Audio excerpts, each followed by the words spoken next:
आप सबका स्वागत है मनोज कुमार दास क्लासेज में। आज जो है सीटेट एंड टेट्स का पार्ट 3 जो कि 21 से 30 नंबर तक क्वेश्चन तक आपका चाइल्ड बाल विकास एवं शिक्षा शास्त्र से रिलेटेड क्वेश्चन हो। चलिए क्वेश्चन में चलते हैं। क्वेश्चन नंबर 21, अधिगम प्रक्रिया के बारे में निम्नलिखित में से कौन सा कथन गलत है? अधिगम एक निरंतर प्रक्रिया है, ये तो गलत कथन सही है आपका। अधिगम प्रक्रिया में त्रुटियां और गलतियां अप्रासंगिक है, नहीं ये रॉन्ग है, ठीक है, प्रासंगिक होता है। अधिगम व्यक्तिगत एवं पर्यावरण कारकों पर आधारित है, यह भी करेक्ट आंसर है। अधिगम चक्रीय रूप से होता है, अनुरेखीय रूप से नहीं, यह भी है सही, यानी कि इसका ऑप्शन 2 करेक्ट आंसर है। क्वेश्चन नंबर 22, बच्चे को बार बार यह बोलने से कि वह अधिगम के लिए योग्य नहीं है, यानी कि आप पढ़ने के लिए नहीं बने हो, आपसे पढ़ाई होगा नहीं, इससे कुछ नहीं होने वाला, इससे ये नंबर ही आने वाला है, और ज़्यादा ध्यान से पढ़ो, दिन रात पढ़ो, ऐसा बोलने से संभावना को बढ़ावा देता है। क्या चीज़ का संभावना को बढ़ावा देता है? देखिए उसमें क्या हो सकता है। ऑप्शन 1 को हम हटा देते हैं, ऑप्शन 2 को पढ़ते हैं। अधिगम की गति में तेजी आ जाएगी, बहुत ही गलत सोच है, कभी भी नहीं होगा। अधिगम की गति में उसको तेजी नहीं आएगी, उसमें और कमी आ जाएगी। बच्चा अधिगम के प्रति अभिप्रेरित हो जाएगा, नहीं, उससे भागेगा, उसको वो पसंद नहीं होगा, उसको डर बन जाएगा, डर से वो आपका प्रति खिलाफ में आपका जो है पढ़ाई तो करेगा नहीं, और भी वो अपना गलत प्रभाव में चला जाएगा। बच्चे के अधिगम पर कोई प्रभाव नहीं पड़ेगा, पड़ेगा जी।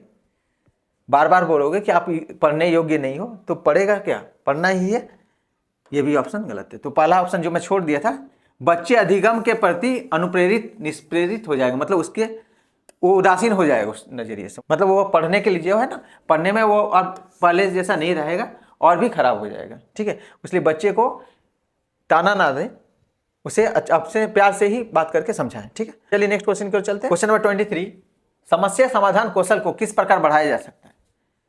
उपकरणों सामग्रियों के परंपरागत प्रयोग पर ध्यान देकर। ऑप्शन 2, समस्याओं को मानकर प्रारूप में प्रस्तुत करके।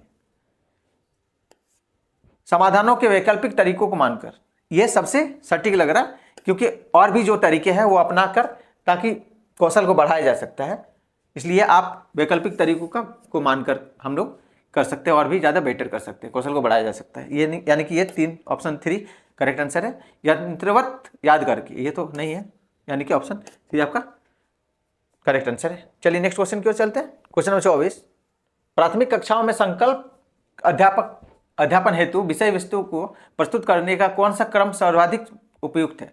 देखिए जो प्राथमिक बच्चे होते हैं ना, छोटे जो बच्चे होते हैं, उसको पढ़ाने के लिए आपको सबसे पहले उसको सामने में चीज़ों को दिखाना होगा, ठीक है, वो उससे ज़्यादा जल्दी सीख पाएंगे।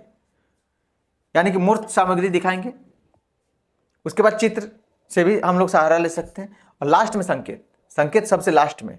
बड़े क्लासों में संकेत पहले हो सकता है, लेकिन आपको जो प्राथमिक कक्षाओं में जो है ना, सबसे पहले मूर्त सामग्री, फिर चित्र और फिर संकेत, यानी कि इसका ऑप्शन 4 करेक्ट आंसर है। नेक्स्ट क्वेश्चन की ओर चलते हैं। क्वेश्चन नंबर 25, बच्चों का अधिगम पर कक्षा के वातावरण का काफी प्रभाव पड़ता है। प्रवणति अभिमुखी अधिगम, यानी कि वो अधिगम जो समझने पर जोर दे, संस्कृति को बढ़ावा देने के लिए कक्षा का वातावरण किस तरह का होना चाहिए? प्रदर्शन अभिमुखी, स्पर्धात्मक एवं व्यक्तिपरक, अध्यापक प्रधान, सकारात्मक एवं सहयोगात्मक।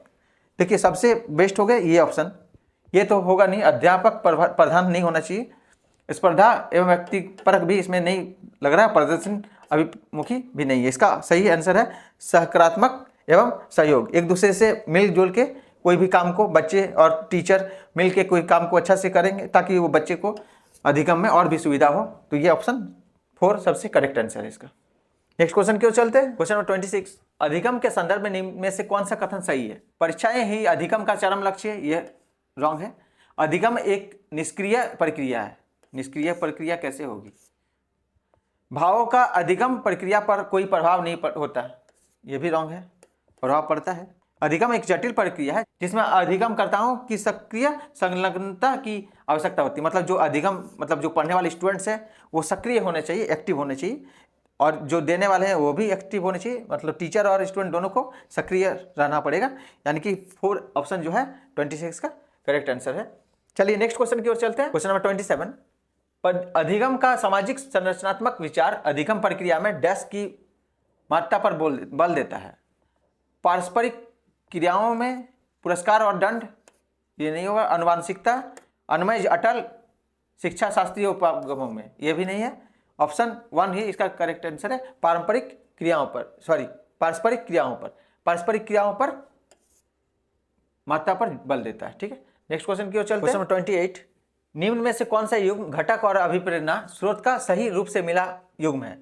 देखिए, आत्मपरितोषण बाह्य, आत्मपरितोषण बाह्य नहीं है, आंतरिक है, ये रॉन्ग है।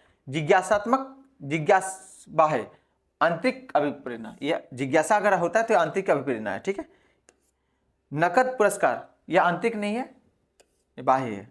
और रुचि आंतरिक होता है। ठीक है, यानी कि ऑप्शन इसका क्वेश्चन नंबर 28 का ऑप्शन 2 सही आंसर है।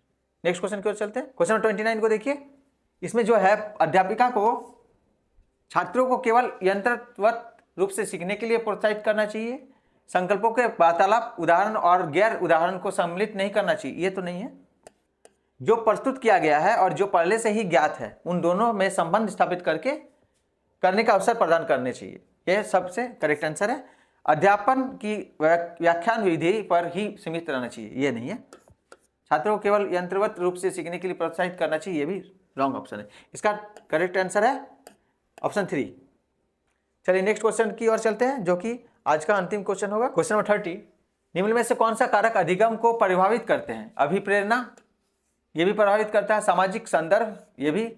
संवेग और शिक्षा शास्त्रीय उपागम, ये चारों जो है अधिगम को प्रभावित करता है, इसलिए आपका ऑप्शन 4 करेक्ट आंसर होगा, ABCD। इसी के साथ आज का क्लास समाप्त होता है।